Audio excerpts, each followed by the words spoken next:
My client had laser surgery to 3 of the lower lumbar discs, and that greatly helped her sciatica in the right leg. Still gets some numbness on the outside of your toe, a little bit of numbness below the knee on the lateral aspect of the lower leg. But the reason you came to see me is you feel like your pelvis is what? It's out of whack. For lack of a better word, that's what it feels like. Okay, and you feel it when you're walking? Yes. Okay, all right. Now, you have excellent hips. The motion in every direction of your hips is excellent. You have good strength in the foot and ankle on both sides, and excellent foot mobility. Leg lengths are equal. When I test, bring your knees together, please. Mm-hmm. When I test position of the pelvis, it's not subtle that the right is lower. Considerably so. I would say that this is at least an inch lower than that side, so it's not subtle. Okay.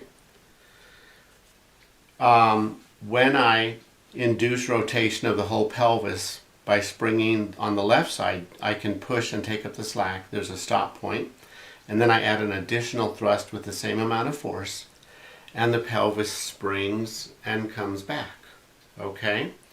And when I do that, there's very little movement of my left thumb, which is on the right ASIS.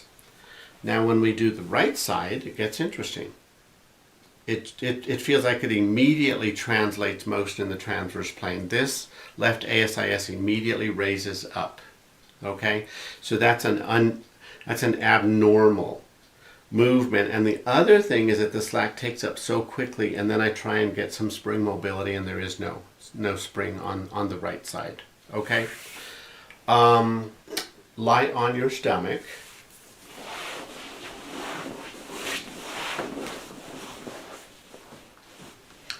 You also, on the right side, when I try and spring it inferiorly, there's not much movement. I can't really take up the slack. When we do that on the left side, it's uncomfortable. Oh yeah, oh yeah, oh yeah. Okay, so I'm able to actually get some spring mobility. I see your heel bob up and down. Sorry about that. That's all right. Let's point the tailbone. When I come on both sides of the coccyx, my right finger is at least 1/4 of an inch higher towards your ear. Okay? And when I come onto the left side of the tailbone,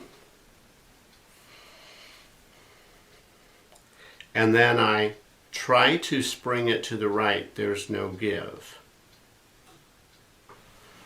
When I come to the right side,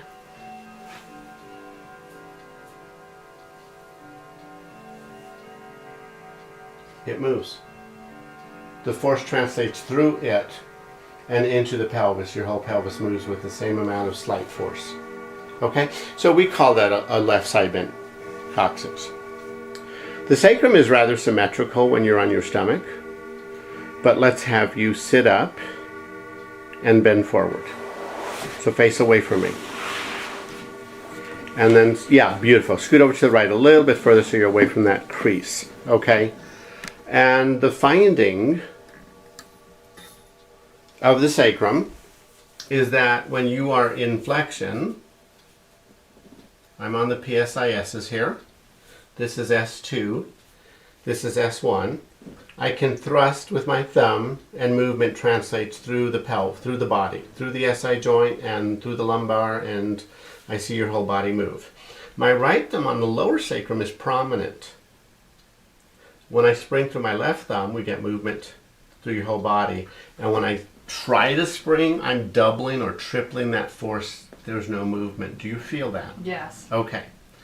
The other thing I found was that when I palpate beneath the sacrum, it's lower on the left side. If I lift up towards your ear, I can get some mobility of your whole body. Okay, it moves easily.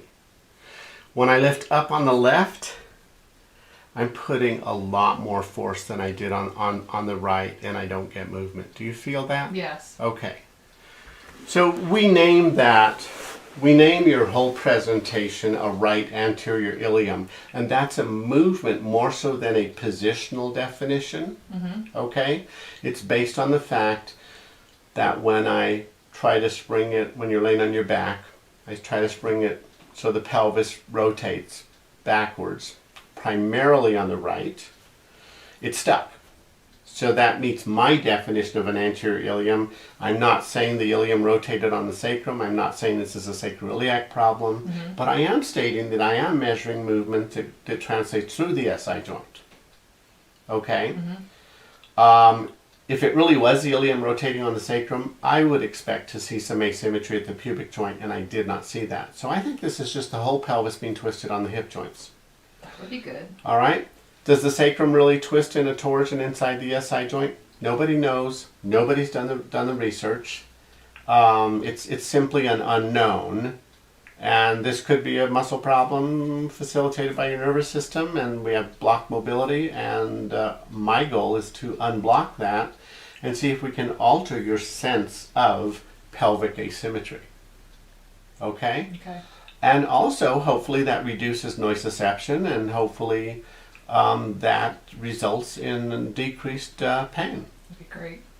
So I'll stop filming here, and we'll treat it, and then we'll come back and film the response to treatment. Okay.